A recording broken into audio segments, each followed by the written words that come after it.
बनवते घावण.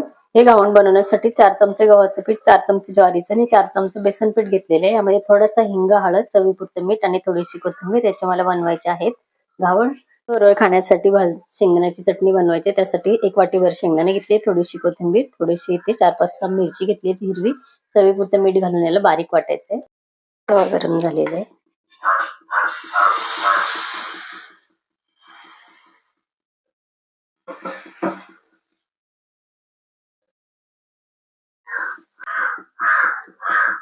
थोडंसं बाजूने तेल सोडलेलं.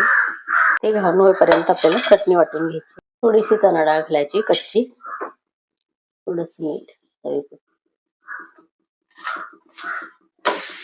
आपली चटणी तयार झालेली आहे आणि घावण पण झटपट घावण चटणी आपली इथे तयार आहे.